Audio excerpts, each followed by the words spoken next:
In the headlines, Kano State Governor reinstates Gaya Emir, names 2 others for Karaye Rano.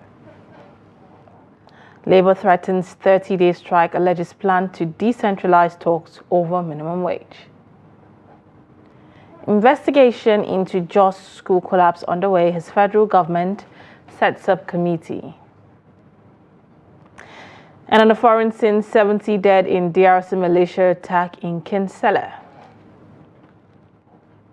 Hello, welcome to News Updates on Trust TV. I am Lilian Ogazi. And now to the news. Kano State Governor Abba Kabir Yusuf has approved the appointment of the second-class emirs of Gaya, Karaye and Rano Emirate. This is contained in a press statement signed by his Director General Media and Publicity, Sanusi Bature Danwa Kitofa, and made public and available to journalists in Kano. The deposed Emir of Gaya, Alhaji Aliyu Ibrahim Abdulkadir Gaya, was reinstated as Emir of Gaya.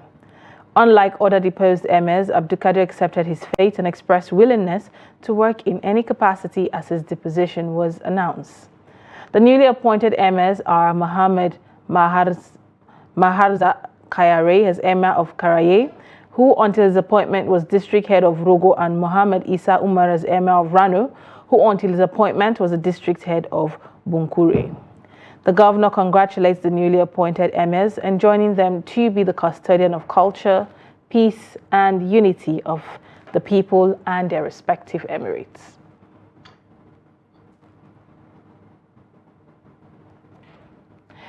The Nigerian Labour Congress on Tuesday threatened to shut down the country for a month in a protest against plans by the National Assembly to deregulate the national minimum wage. NLC's threat came as the nation awaits a new minimum wage following months of negotiations between the organized labor, the federal government, and the organized private sector. NLC President Joe Ajaero declared the position of the union while speaking on the sidelines of the 67th Nigeria Employees Consultative Association annual general meeting in Lagos. Ajaero said the Joint Committee of the Senate, the House of Representatives, and the Judiciary have decided to remove Section 34 from the exclusive legislative list to the concurrent list so that the state governors can determine what to pay and so that there will be no minimum wage again. Meanwhile, the federal government has set up a high-powered committee to uncover the cause of the collapse of building of St. Academy located in Jos North local government area of Plateau State. The 2-story building of the academy collapsed on Friday, July 13th, killing 22 children and injuring several others. Ado Musa completes the story. More than 200 secondary school children were trapped in the incident, a situation that led to the closure of the school by the state government. Concerned by the tragedy, the Minister of Innovation, Science and Technology, Uche Geoffrey, approved the constitution of the Building Collapse Investigation Committee for the school. Inaugurating the committee in Jos, the Director General and Chief Executive Officer of the Nigerian Building and Road Research Institute, North Central Zone, said the committee has commenced investigation into the incident, adding that preliminary findings have some inadequacies with the building. The committee has commenced its investigation already. Immediately the building collapsed, the committee was constituted and they have started working. In the bid to carry out their assignment, preliminary investigation revealed that 1. The physical observation of the building, from physical observation, the building looked distressed. 2. The quality of concrete is in doubt because there is no bonding between the concrete and steel when the building collapsed. There was a total disintegration between the concrete and the steel, implying that the material used, especially concrete, is a weak material. 2. 3. The slab reinforcement anchorage provided was inadequate. From the slab, they were able to investigate the anchorage, which is expected to go to a certain length as bar, it was drastically inadequate. 4, the sizes of the footing. The footing is the foundation.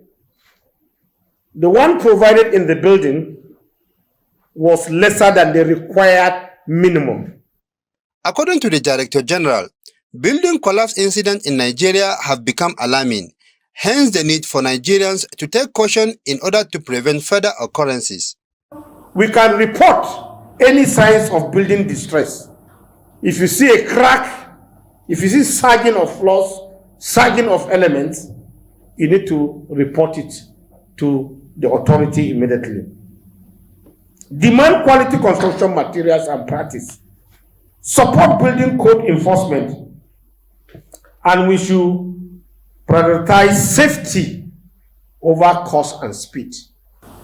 Speaking during the inauguration, Chairman of the committee promised to uncover the causes of the school building collapse within the time frame of the investigation. If we do our works, if we do what we ought to do, indeed, these buildings will be safe. Indeed, we indeed, as a committee, promising that we are going to do our best, we will unravel the reasons why this particular building in question collapsed, and we will definitely work within the time frame, and we will definitely unravel the reasons why it collapsed. The Research Institute said reports have over time shown that poor construction material, inadequate structural design, lack of enforcement of building regulations, among others, are the causes of building collapse in Nigeria. Ado Musa, Trust TV News, Jos. The Nasarawa State House of Assembly has thrown its weight behind the Supreme Court's judgment, granting financial autonomy to 774 local government areas in the country. Speaker of the House, Danladi Jattu, made the Assembly's position known during its sitting in Lafia. Trust TV's Abubakar Abdullahi sent in the report as presented from our studio. The Nasarawa State House of Assembly decision to back the Supreme Court judgment on the local government council autonomy followed a decision on the matters of public importance brought Musa Abubakar, who is the chairman House Committee on Local Government and Chieftaincy Affairs. By implication, Mr. Speaker, it means this institution is strengthened by the provision of Section 7(1) and the 4th schedules of the Constitution. All the items I mentioned fall within that 4th schedules.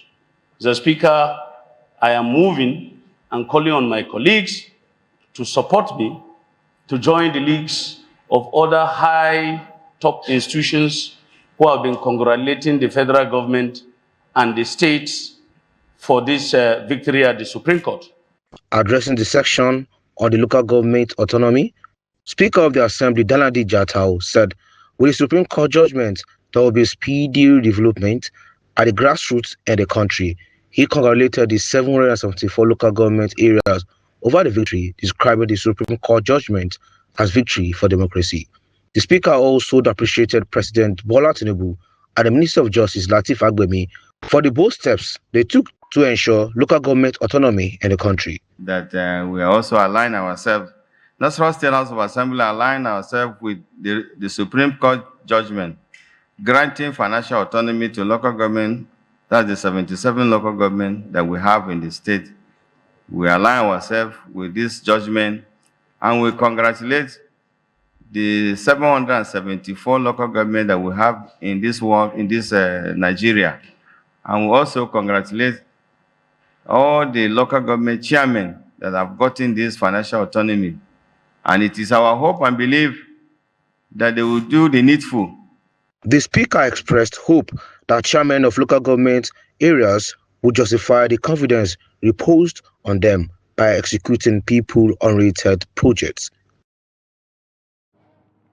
Meanwhile, no fewer than 13 states have fixed dates for local government elections in the aftermath of last Thursday's Supreme Court judgment, which prohibited the federal allocation to council being administered by caretaker committees.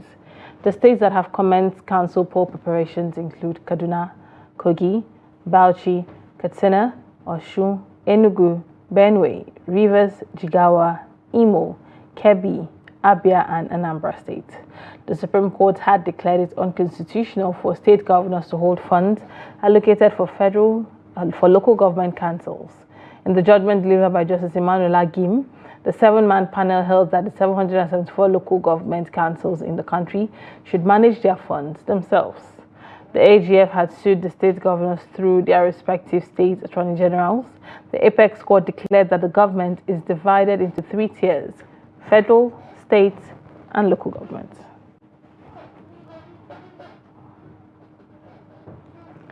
Hajia Hawa Adamu, mother of the famous husband singer Dauda Adamu, also known as Rarara, has been released by bandits. The aged woman was released on Tuesday after she spent 20 days in captivity.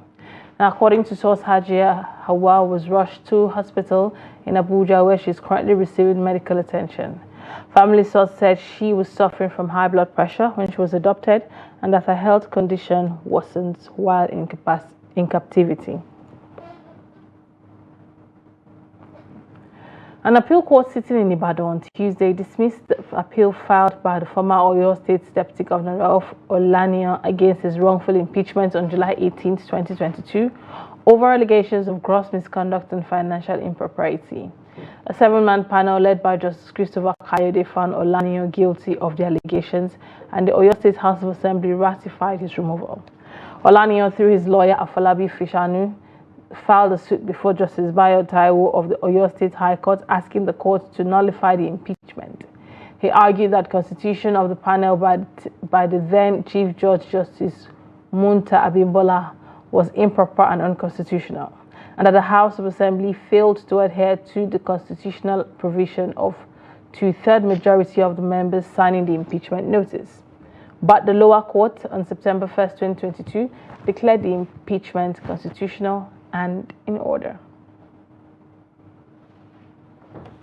Moving on, the House of Representatives Committee on Defense says it will be meeting with the Minister of Defense, Abubakar Badaru, and the Chief of Defense Staff, General Christopher Musa, on plans to execute the presidential directives to armed forces to ensure that lands are cultivated. Chairman of the Committee on Defense, Baba Jimmy Benson, made this known on Tuesday during an interview with newsmen. The report. Benson thanked President Tinubu for mandating the armed forces to also put farming in the front burner as part of efforts to address insecurity and ensure food security. The president is doing his job, but I think it demands some talk shops by you journalists. So we're taking the initiative. Next week, we're going to call in the Minister of Defense. We're going to call in the CDS to come and explain to us how they want to transform Mr. President's directive into reality. There's food inflation, there's a problem. And if I ask all of you, can Nigeria feed itself with the kind of land we have? There won't be anybody that will say no. So it is just the will and the insecurity that pervades the land. But Yoruba will say, Omo no la rosino. So let the armed forces who protect us, all the vast land they have, let them go and cultivate it. The Minister of Defense and Chief of Defense Staff are expected to appear before the committee next week, Monday. The 6th Area Council Chairman of the Federal Capital Territory would be grilled by the House of Representatives on their expenditure from Tuesday next week. They are expected to face the House Committee on FCT and Ancillary Matters after failing to show up for several invitations. Chairman of the committee, during a hearing on Tuesday, expressed displeasure that they had been avoiding the invitation to explain how they have spent monies. He berated them, saying their action held the parliament in contempt. No one can run away from accountability. The Constitution is very clear. The worst thing you will receive is an impeachment. The worst thing you can receive is an impeachment. And this parliament has such powers. Because we are the House of Assembly. We have powers of suspension. But that's not what we are here for. We are here, both this committee and yourselves, are to render service to the 6 area councils and the agencies that we oversight. And what really happened wouldn't have happened. But since it has already happened, Your Excellency, Honorable Chairman, I really want to use this opportunity to apologize on behalf of this chairman. You have called us to caution us today. We are learning from you people. You are our senior brothers, and we are happy that you have called us with our mommy to appear before you. All we are saying, we are indeed very, very sorry for what has happened.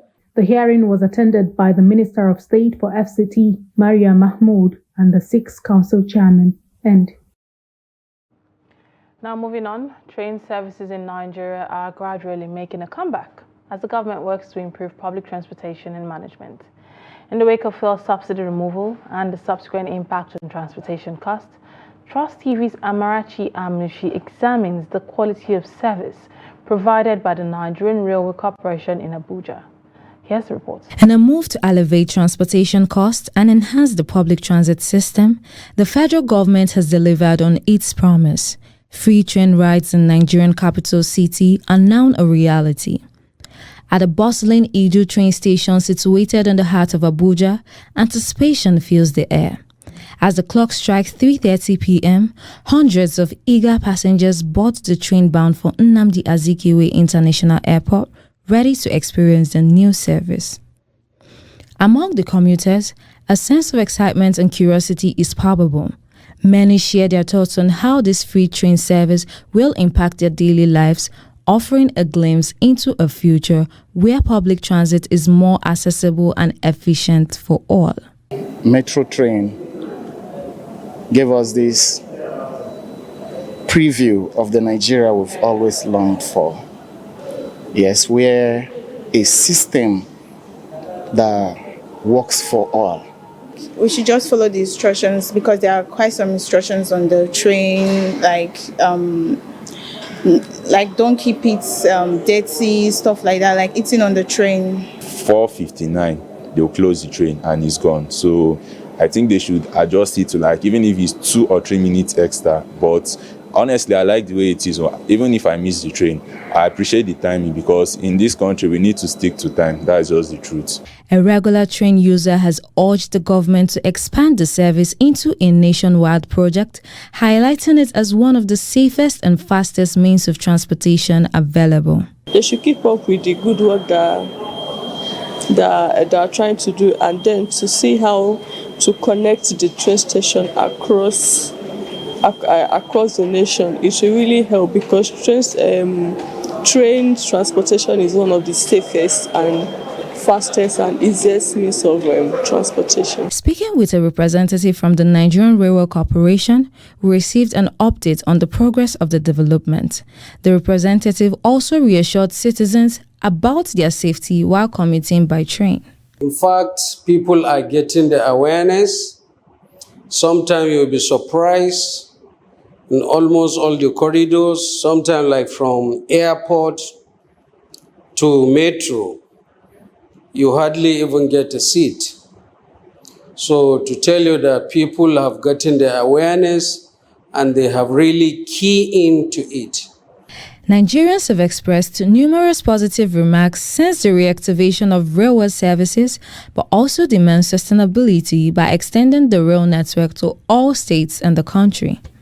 Amarachi Amushi, Trust TV News, Abuja.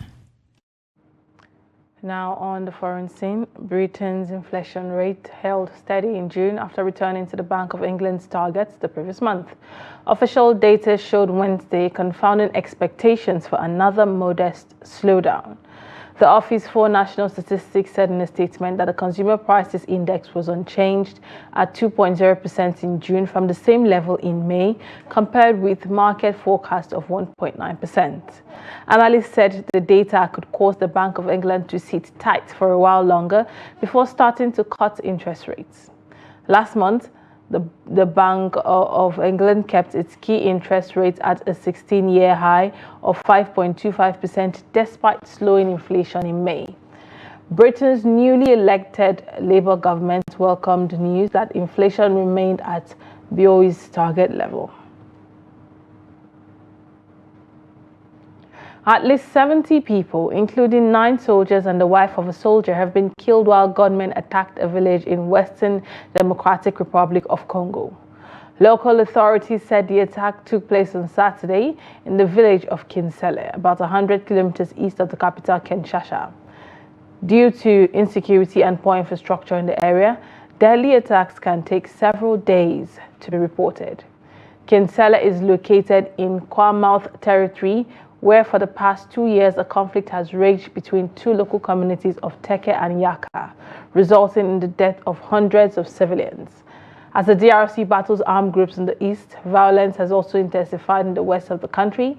The attackers were members of the Mbondo militia, an armed group that presents itself as the defender of the Yaka people. And now in sports, FIFA said on Wednesday it was opening an investigation into racist chants by Argentina players after they won the Copa America. The chants were heard during a live video posted on social media by Chelsea and Argentina midfielder Enzo Fernandez from the team bus in the wake of the Copa victory over Colombia. In Miami on Sunday, some players, including Fernandez, sing a chant dating back to the 2022 World Cup final in which Argentina beat France. The song targets France star striker Kylian Mbappe and includes homophobic results. The French Football Federation has complained to FIFA about the chants. Chelsea had earlier announced they had launched an internal disciplinary procedure against Fernandez over the incident. Fernandez, who is the most expensive transfer in Premier League history, has apologized.